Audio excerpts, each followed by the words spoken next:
We're going through this process. We had a lot of questions, and so we thought it might be a good idea. We wanted you to be able to look at the budget we were talking about and then maybe help answer some questions. So we'll go ahead and just open up the floor. If anybody brought questions, we'll go ahead and allow that, and we can just move around the table in no certain order, and then after we kind of ask the questions, let him discuss, and then we'll have a chance to ask more questions at the end, but he's short on time. So to be respectful to the time, I think if we just ask our questions, let him give an answer, jot any notes if that causes another question, and then we'll just go around the table for anybody that wants to. If everybody's okay with that, then we'll go ahead and get started. So I'll let you go, Ms. Brooks. I guess the biggest question that I have is, in our operating checking account, we have funds from the school facilities tax, the state street aid, and our unassigned revenue.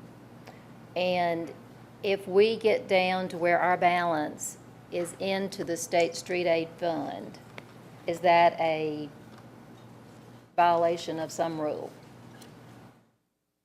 By the end of the fiscal year, you'd want to have the restricted checking. That's restricted checking because you're given permission to have state street aid in your general fund. So from what I've seen, as I remember the last audit that I pulled, your restricted checking had a positive balance for state street aid, and you had actually spent significant more than that fund balance. So having it restricted and having that amount is important for you to show a positive balance when you have restricted funds that have a balance left over from the fiscal year. If you So don't it's have, only important on June 30th. it's important on June 30th that you have that money in place. You have fund accounting, and the fund accounting separates the state street aid. You're given permission to have state street aid in the general fund, but at the end of the day, there has to be that restriction set apart. That money has to be there at the end of the fiscal year. And so we have, can I have two questions? We Okay. have two other funds that's in the general fund, but they are in separate accounts. Do they count toward the state street aid? They're different than state street aid. Those two funds that you have in the general fund are committed funds that the city council has assigned themselves.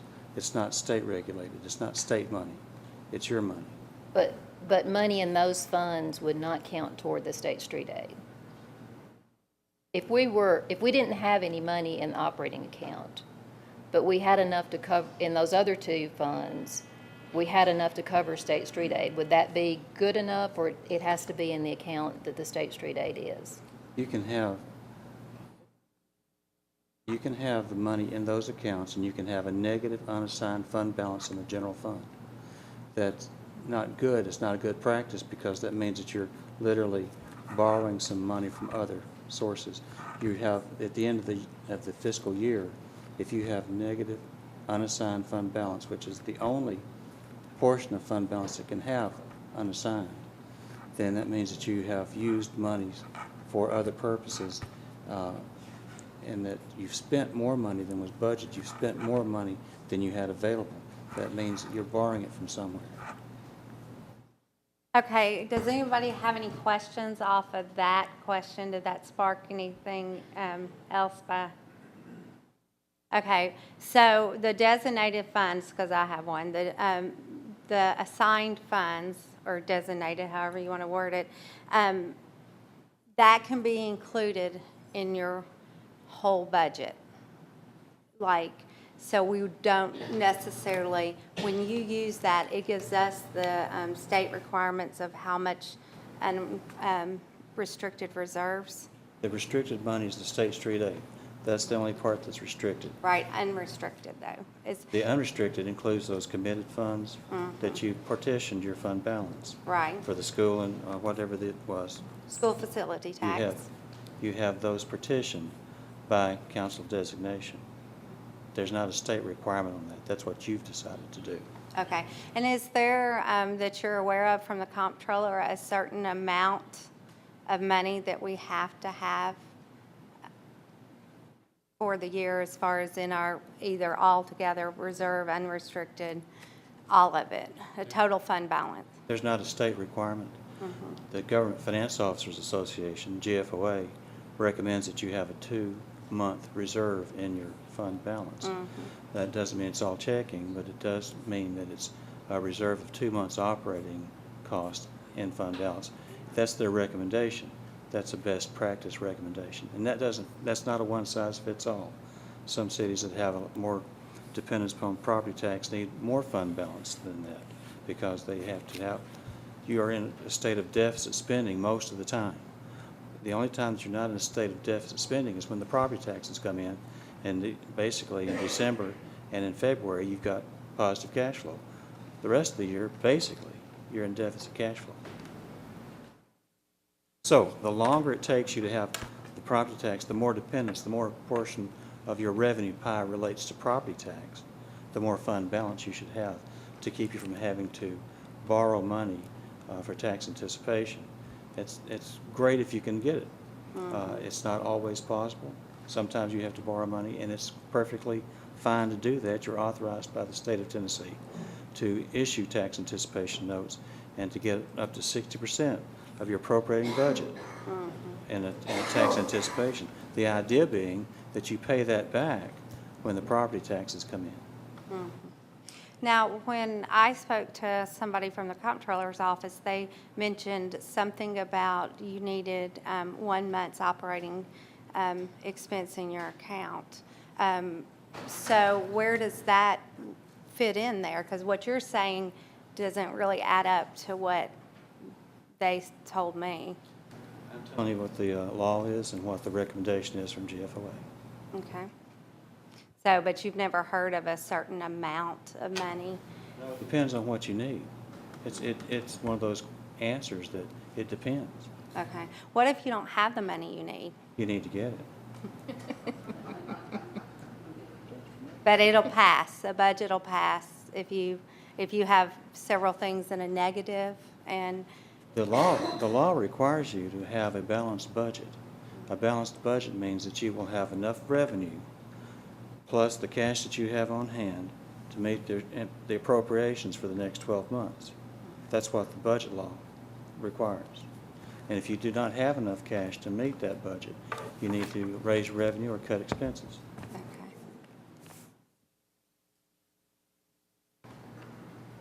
Okay, anybody else? I have a couple of questions.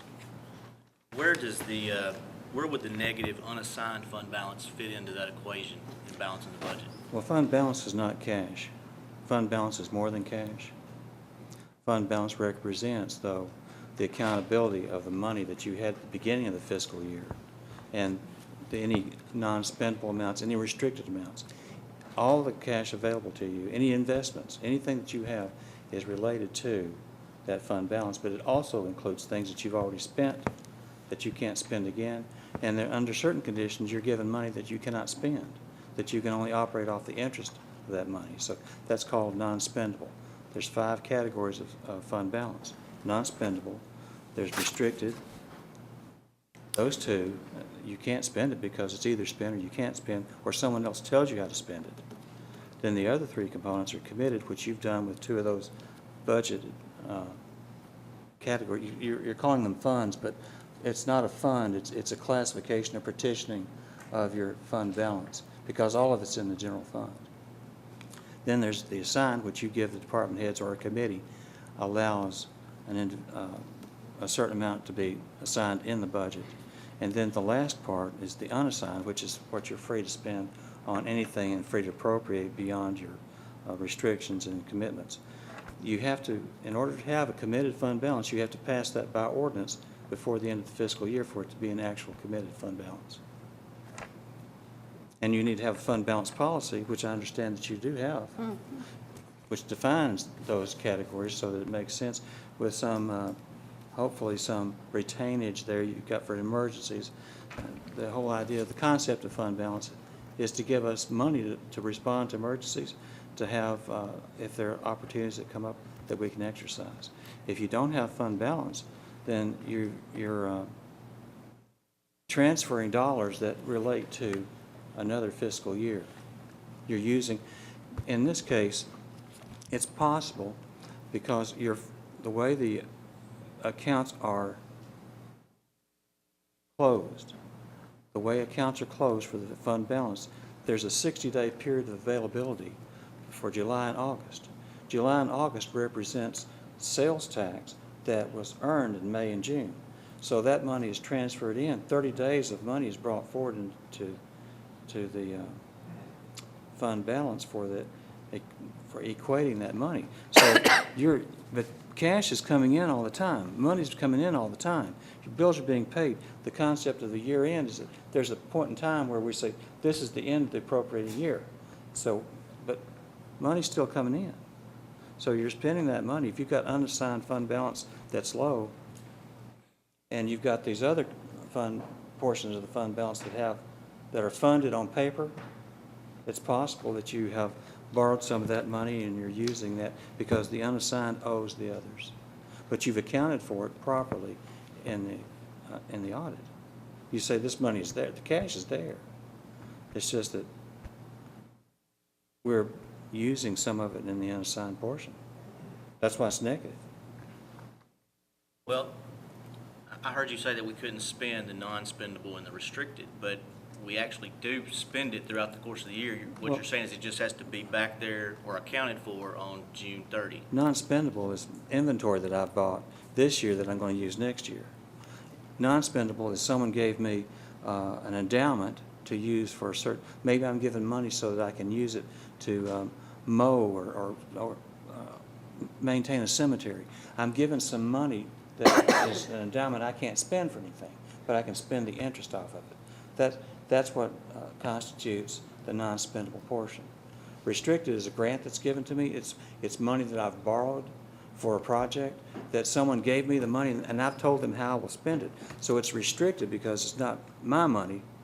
It's money that's given to me either in a grant or I've borrowed it for this purpose, and borrowed money I have to pay back. So if I spend it for something else than I'm supposed to, if it was a grant that I spent for the wrong thing, I may be asked to pay it back because I did not spend it on the purposes assigned. That's a grant is a gift. Generally not a 100% gift. Generally you got some amount that you have to match. But that money has to be spent in the same plan that was given to you. If I borrow money, I tell exactly what I'm going to spend that borrowed money for. Is it public works? Is it water line? Is it curb and gutter? Is it paving? Am I building a building? I tell the ones who are loaning me exactly what I'm spending it for. So I take that money and that's restricted for the purpose assigned. The committed, that's what you decide you want to do with your money. But the question was, if we dip into that throughout the course of the year, during cash flow laws, I hear you say that as long as it's back, or you can account for it being back on June 30th, if your fund balance is added together, there's enough money in there to cover that restricted fund, then you're okay. The money needs to be there for the restricted fund. And the only restriction that you've got that I'm aware of at this point is State Street Aid money. And that money comes in monthly. You spend money, you're spending money monthly on State Street Aid projects, which are related to mowing and debris cleanup and things like that. There's a function in your audit that has to show if you're given permission to have State Street Aid in the general fund, there has to be a revenue stream that you identify specifically. There has to be an expenditure stream that you specify specifically. Who gives permission? The comptroller. Two more questions. In your opinion, should we, based on our, and I don't know how much you know about our financial situation, I assume that you reviewed something that was sent to you. I've seen an audit and I've been working with Tom for about a year. Tom was in my CMFO class. He started in January, 2014? So you finished it in December 2015. So I've known Tom for about a year, and I've been coming and working with him. I've been here 3 or 4 times with Mr. Hall, and we've talked about some things and tried to answer questions and bring, he was new to government. This concept of funds, a little bit unusual. And so we've talked about the funds, and we've talked about what's committed versus what's restricted. So I have an understanding of some of the nature of your organization here. I haven't done any research or any evaluation to beyond just reviewing the audit and explaining the audit in certain categories. Well, my understanding of where we are is we have essentially spent more than we generate in revenue for about the past 5 years, and we've operated a deficit in each of those 5 years, which has now landed us with about a, depending on, again, whose numbers you believe, because we really don't have firm numbers for where we're going to end this fiscal year. No, you won't. Right. Depending on whose numbers are right, somewhere between $400,000 and $700,000 negative in the unassigned fund, which means we would have used all of the school's facilities tax. We would not have dipped into the state street aid, I don't think. I think we would still have that and be able to account for that based on our fund balances, but we would have used all of the school's facilities tax, which is a committed fund. In your opinion, is that the path we need to continue down, or how? You need to turn it around where you've got positive unassigned fund balance. The concept of deficit, when would I want to spend fund balance? When I would want to spend fund balance whenever I have been saving up for a number of years. I have a pot of money there that I'm saving for a project that I want to do, that I've planned for. Maybe I want to do some paving. I save fund balance for several years, and I build that fund balance up, and then I decide that this year I'm going to spend more revenue. I'm going to spend more of the money and appropriate more money than I have coming in revenue, because I've been building up a nest egg to put on this project. Otherwise, you need to have that fund, that positive unassigned fund balance, and any restricted or committee money needs to be covered. And it's covered first. That's the way your fund balance policy states, is the way it's reported, those categories that have designation as they're petitioned will be funded first, and unassigned is the last one. How quickly do we need to have a positive unassigned fund balance? Well, yesterday. Well, that's what I think too. I agree. You know, but you can't fix 5 years of, you said that it's been 5 years or so of deficit. You can't fix it in 1 year. Okay. And the state is concerned. Have they been sending you letters? Yes. So they're noticing. They're not in the process of coming in and closing down the city. There's some cities that have some, if you want to see some trouble, get on the internet, on the comptroller's website, and read about special investigative audits. If you want to see some trouble, and those cities are ongoing. No cities are closed. No cities taken over. They want to guide you to where you're back up and healthy. And I said 2 questions a while ago, but I really only have 2 more questions now. In your opinion, do we need to segregate out the state street aid and the school facilities tax from the general fund? well, it's still going to be in the general fund, but you can put it in separate checking accounts. And separate checking accounts will make it easier for you to keep up with those balances. But you've got to have the money to segregate that. All right, last question deals with the TAN. I know we can get up to 60% to help us with our cash flow problem at the beginning of the fiscal year, but is that not really just deferring a cash flow problem to the middle of the fiscal year? Well, when I borrow money, what do I have to pay back? Why? What do I have to pay back when I borrow money? Well, interest on. So I'm down lower because I'm having to pay back more than I get. Right. I'm perpetuating a situation if I don't have the fund balance to cover. Not everybody has the fund balance they need. And that's why the tax anticipation law is available to you, to allow you to get money until the taxes come in. That gives you time, and it gives you help in rebuilding your financial condition, so that at some point, it's wonderful if you don't have to consider that. Set 2 questions, I'm not going to lie. Somebody else can. Commissioner Sutton, do you have anything? Okay. Or Vice Mayor, I'm sorry, Commissioner Vassell. I was looking to him and saying, okay, Donna? Can we do a budget assuming that our restructuring is going through? Or do we have to put, if it hasn't been completed by June 30th, do we have to put debt service in next year's budget? I don't quite understand your question. We're restructuring our debt, Yes. and I don't know that the deal is going to be done by June 30th. Mhm. Can we go ahead and assume that that's going to happen and not put debt service in for next year? Well, we're getting pretty close to the end of the fiscal year. It's like June 4th, I think. So if you can get the loan closed, then within the month of July, I guess, because you've got this window of opportunity. You're in the process of doing the, are you in the process of the, We've got the state approval letter. so you're in the process, all you have to do is call the bank. And it's done. So you can get that done in a week. I would say that you could put that in the budget just like that. Okay. We have. It's already been done. If you were just initiating, just chatting about it, I'd say, well, I don't know. But if you've already got the letter, that's the long part, is doing the resolution, getting the letter, the approval letter, and moving forward. Call a banker, you can have the loan. Well, I think we have to get a bond rating first. Maybe. It depends. Are you selling bonds? Yes. Our FA, it's a bond transaction. Well, I would make a couple of calls and find out how long it's going to take to get that done. I was thinking if you were refinancing, and there's some methods going through some of the bond funds. There's different bond funds out there. One's TML, one's another one, Tennessee something. There are different opportunities where you don't actually have to issue bonds, and they refinance debt. But if you're getting bonds, make a call and make sure you can get it done. What would you say the cutoff date would be? I would want it closed. You wouldn't have to actually have the refunding finished, but you want to close on the loan by June 30th. If we don't, we should include the current situation, debt service in the budget. Well, here's what's going to happen. You see, you put in the budget what your best guess that's going to happen.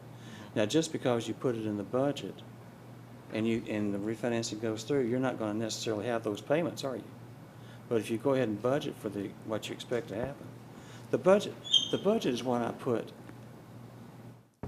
I enter in the expenditures I expect to have, and I enter in the revenues I expect to have. The only thing is that if we're talking about this close to the end of the fiscal year, the odds are it's going to be closed. The odds are it won't be a problem. The odds are you can put that in there. You can always, if it doesn't close, you can always do a budget amendment to put the debt service back in. So you're operating on the best guess, and you think you can get it done. So you get a call, you think you can get it done. Leave it in the debt service. Leave the debt service savings in place if you've got them in the budget now that way.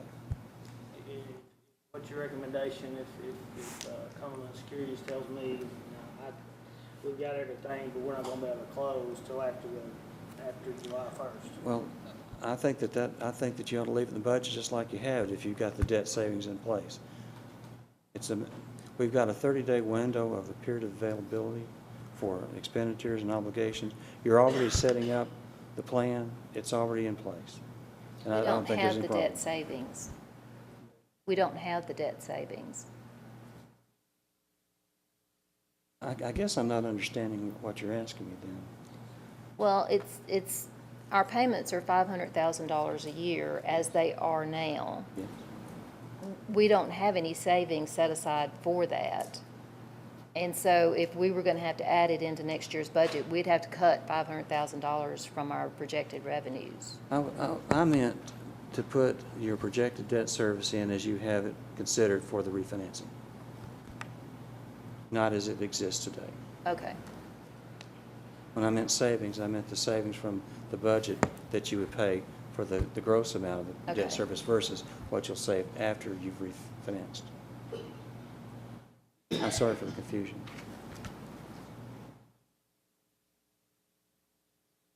So if we have the year's savings in this year and we haven't met the last few budgets, would it be a good idea to keep setting a budget higher than last year? Your situation is, if you've been spending more than the budget, if you've been operating with a deficit fund balance for more than a year, you're offering services at a higher level than you're being compensated for. And so you've got a lot of thinking to do in how you're going to deal with that problem. Either you raise revenue, or you cut expenditures, or you do a combination of both in order to start making positive transition. I don't know that you can do it all at once, but if you're moving in a positive direction, that will be seen favorably by the comptroller.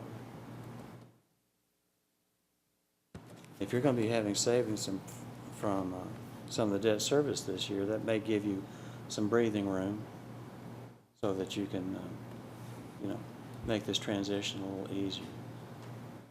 In the proposed budget, we're paying one of our K-9 officers out of the drug fund. I've seen it on an MTAS opinion or discussion that that's not a good idea. Can you elaborate on why? If it's a dog that's in the terms of the police environment, if it's a butt biter, in other words, it's a patrol dog, it's not to be paid for out of the drug fund. If it's a dog that actually is a drug dog and does the services and drug investigations and is the go-to animal whenever it's sniffing out problems, then it's okay. It's okay to buy that dog out of the drug fund. It's okay to feed that dog out of the drug fund, and it's okay to compensate the handler for taking care of that if it's a drug dog. But if it's just a patrol dog that runs down some perpetrator, some alleged perpetrator, then that's a general fund dog. You can buy that dog with the drug fund money, but you can't maintain it. The drug fund is there for you to buy equipment that is non-recurring, that you don't buy over and over. So you can buy a car, like a police car. You can buy a police car, but you can't put gas in it. You can't put new tires on it from the drug fund. You can buy the car, but you can buy pistols, but you can't buy the bullets. So the idea, part of it is a capital purchase versus ongoing items. Like you can buy a desk, but you couldn't, well, that's a bad example. Never mind, don't say desk. When I said officer, I wasn't referring to the K-9 dog. I was referring to the officer that actually, and that you consider that a handler? Is that the handler? Yeah, if you can pay the officer who takes care of that dog, you can give him a supplement because he's taking care of that dog. Any questions you have in regard to the police?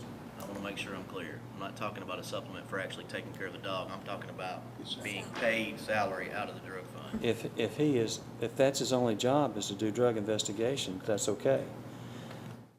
Rex Barton is our police management consultant, and he and I teach the drug fund, and he can talk to some of the operational things. I can tell you what you can do financially.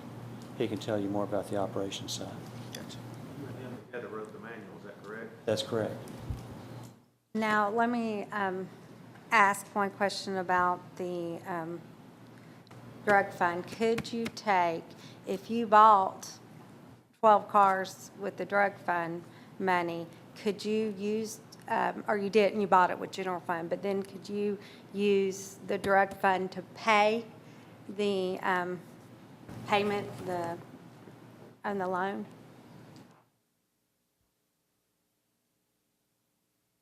After the fact, I don't like that idea after the fact. Buying the car on the front end, pardon me, I put this phone on silent, but it's smarter than I am. The drug fund initiating can buy capital items, and it would be, in my opinion, the best practice to buy it at the outset. Paying yourself back later is, I think that's stepping into a gray area. Particularly if you're talking about making principal and interest payments, if you're paying principal and interest, the interest is not part of the purchase of the car. It's part of the operating cost of Gotcha. handling the debt. Yeah. So it gets really muddy.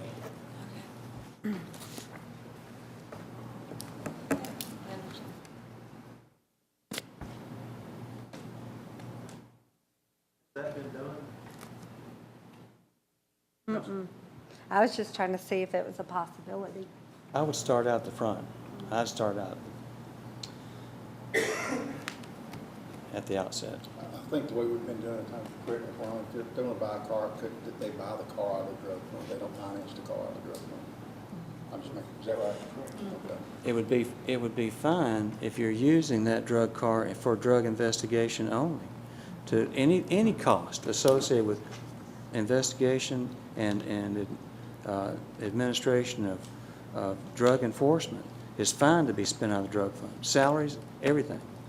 But general fund application is buying stuff. Does any of the new cars belong to any of the drug officers that we just bought? Not in the loan. No, I know, not in the loan. Oh, no, not the ones that we just, okay. We bought one recently, but it was out of the drug fund. Right, okay. Signed with the drug officer. When you sell that car that you bought from the drug fund, it needs to go back to the drug fund, the salvage value. It still belongs to that fund even though you're using it. Okay. You got 15 minutes, 13, I've been watching for you. I'm Thank you. facing it. Okay, you said something about street aid, that we could use that for many things, which we're aware that we could. But one of the things that you said is if we got permission, and I asked permission from who. So do we have to have permission ahead of time? So like if they were going to take salaries, all of a sudden at the end of the year, we were needing to fund some of the budget, could they just all of a sudden pull the salary out at the end of the year to make it balance? The way that works is that you keep up, it's very important that you detail what is being done that's being charged off to State Street Aid, because the state is very particular about accountability. So the opportunity to spend includes anything related to street cleanup and street debris, street right-of-way mowing, the street lights, the power bill. Those things are all fine to pay out of the State Street Aid. But the general fund sometimes writes checks, and that covers bills that could be applied to State Street Aid. You could go back to State Street Aid, and you could take money from that fund that would fit the criteria of the approved and authorized expenditures, and you could pay the general fund back for that work. That is perfectly fine. But you need adequate documentation that was for that purpose. Otherwise, you can't prove it, and someone may, I don't know, give you a problem explaining it, make you pay it back. I do know. They would make you pay it back. Yeah, well, I mean, I'd like street aid to be for the streets, but, I was just wondering So when does they the were state. looking. Just seeing what the options were. Mr. Cross, it's my understanding State Street Aid, anybody in supervisory role cannot be placed in their salary cannot be placed, but if they're a worker working on the streets, that they A worker can be paid, a portion of the worker's salary and benefits can pay back, in this case, the general fund contains the State Street Aid, doesn't it? Yes. But if the State Street Aid was separate, it's fine for the general fund to bill the State Street Aid part of the hours worked and some of the compensation package when an individual is working for the purpose defined as authorized expenditures from State Street Aid. So in the fact that the State Street Aid is combined in the general fund here, having adequate documentation that that person is working can allow you to pay that as functional responsibility of State Street Aid too. There's 3 words you need to remember about this, is document, document, document. Yeah, one question, and then what about so you could do overtime if you had an employee that Like we had a sinkhole on a Sunday, so everybody had to come in. Would it be okay to pay an employee that wasn't in that description, but then pay overtime for? I'd have to, that's an emergency response. And you'd want to look at that very carefully. You're taking people, once again, if it takes that for public health and public safety, and it fits the criteria of the authorized expenditure, then I think it would be fine. I would make sure that it was reported immediately to the council and everybody knew about it, and that adequate records were taken and kept on that event. And it's possible a sinkhole might even give you, you might even have some state relief in regard to that. Who knows? Depends. So anytime money's being spent out of designated funds, or even if it was a restricted fund, with proper reasoning, like street aid or something, that should go in front of the Board of Commissioners.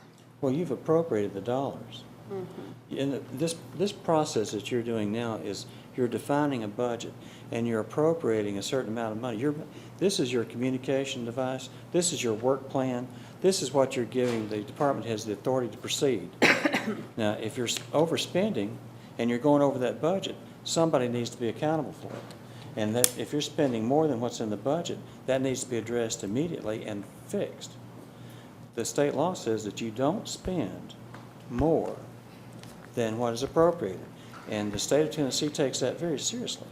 So if you're having someone exceeding their appropriation, their budget, that needs to be dealt with. That's a managerial issue as much as a financial issue. So whenever I pass the budget, I'm giving that department head authority to spend up to that amount of money and that appropriation. But that does, if there's something that happens outside the normal scope of that appropriation, then there needs to be a report made to the council. And you have department heads meetings all the time, don't you, where they have discussion about what's been happening this last period of time, week, month, whatever it is. So that needs to be discussed, and if it's something serious and needs to be brought before the council, sure. Particularly if it results in the overspending. You're saying a sinkhole. Who could have saw that coming? We have planned issues that are appropriated, and then we have unplanned, and we have emergencies. So we have to do an emergency is whenever public health is at risk. When we've got to be careful that the public doesn't get injured because of it could be a flood, it could be a tornado, a sinkhole. These things are putting the public at risk, and it's our job to provide the quality of life to keep the public safe. They're paying taxes, they're living here, they're buying here, they shop here. They need to be taken care of. That's our role. Our role is not to be a business. Our role is to support the environment where business can occur. Wouldn't you want some money built into your budget for that unexpected event like Well, you just talked about? that's what's in the fund balance policy. That's what that specialized stabilization money's for. Well, but if we're not going to really be able to do our fund balance policy this first year because we've got other things we need to take care of, then that really doesn't mean a whole lot. You got to start. You got to start somewhere and build toward it. You didn't get into this situation overnight. You're not going to get out of it overnight. You're going to have to work toward it, and that's the nature of this organization. That's what you're going to have to do. It's going to take some decisions being made. It's going to take someone overseeing the appropriations that are made to make sure that department heads are responsible. And yes, the people expect service. The department head is managing that department. You manage the department heads. The manager manages, and it's your job to oversee and to appropriate and to evaluate and make sure people are doing their job. You're the visionaries. You're the ones that decide where the city's going to go. These guys over here, they're the operation managers, and they watch and they can tell you whenever things are going awry. And when things go awry, it's up to you to deal with it. if you pass a budget, unless there's a reason otherwise, that department head needs to stay in the budget. In passing that budget, the department head may tell you, well, you're not giving me enough money to maintain the service at the level I was doing last year. I can't do this anymore. I have to eliminate this or eliminate that. That's my concern. We've cut so much on the operating side of things in this budget that we really, in my opinion, crippled our departments to be able to perform the service, the same level of service that you speak of us needing to perform. If you're not there to provide for the quality of life and the health and welfare, then there's only, the general fund is basically made up of people. 70% of your budget is related to people and their benefits. And insurance is related to them and to taking care and protecting you. 70% of your budget is personnel related. So Ours is higher. when you start cutting back, I'm speaking averages. I haven't looked at your stuff. Averages are. But when you start cutting money, you're cutting out discretionary spending unless you're talking about people. And people are very difficult to, there's been a lot of equity and a lot of effort put in. There's people that have been with you for a while. It's difficult to make those decisions. Sure.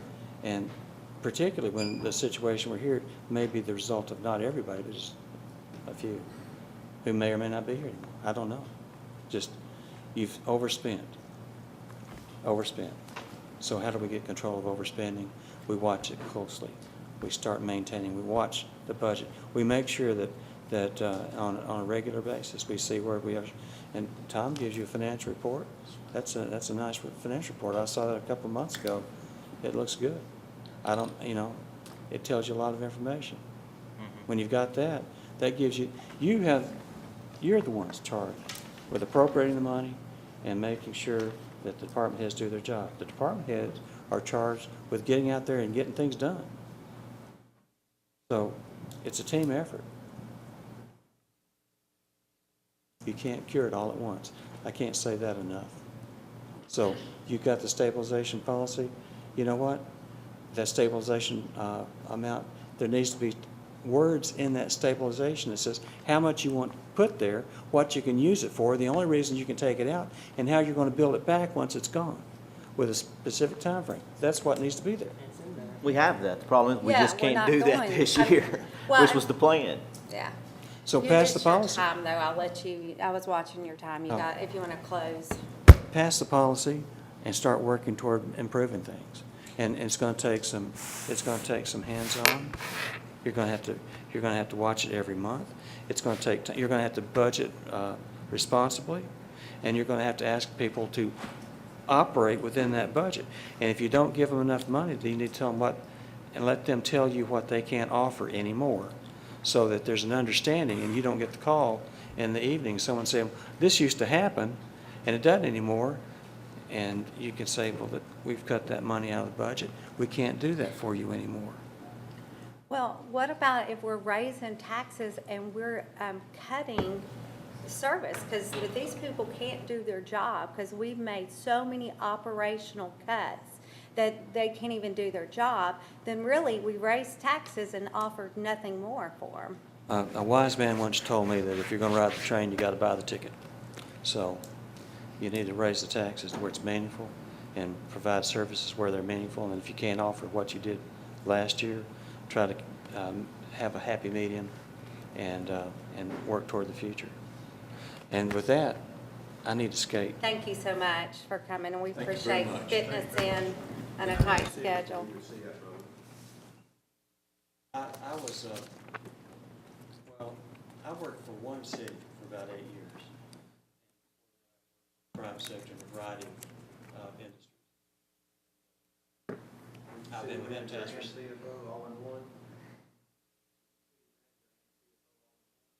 I didn't have a city manager.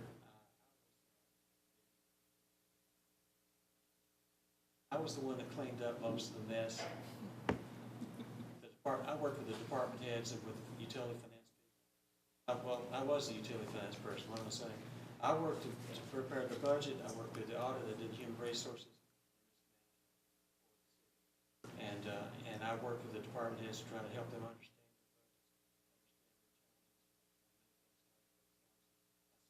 budget. We worked through the budget process, and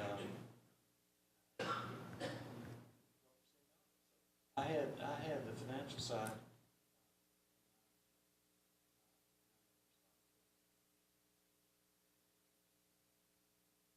Thank you for I want coming. to thank you again. The clarity that you brought about some questions, serious questions that we had, and concerns that we had about the budget that's going to be put in, it helped clarify a lot for me. Thank you. Well, I have my July and August are packed pretty solid. Packed pretty solid. I have a little time in August. If we want to revisit, if you want to go over some things. Absolutely. If I can help, I'm here to do that. I just haven't been able to look at anything. Most of this meeting came up just a couple. I would appreciate that. I'm sure Tom would too. I enjoy working with Tom. I've got a lot of respect for him. He's walked into this, he walked into CMFO, he's learning a new job, he's learning the CMFO at the same time. And let me tell you, that CMFO is a hard program. It's 11 modules of the entire scope of the finance office. And there are efficiency exams for each one of those modules. And I have to start with a discussion, for instance, in accounting. I start with a discussion of an asset has a debit balance, and by the end of 2 classes, he's got to be able to know how to do the conversion from governmental to accrual accounting for the financial report. It's amazing how much they have to learn, and he learned it while he's learning a new job. Those questions are not what's your name, what's your favorite color. Those questions are approved by the comptroller's office, and they're serious. It's a pleasure working with Mr. Hall. Thank you again. And Mr. Dark. Thank you. Have a nice day. Thank you. Okay, if no other discussion, I'll close the workshop. Did you have Sorry. anything? Okay. That you would like to add? Okay, well then we'll go ahead and close it. Thank you.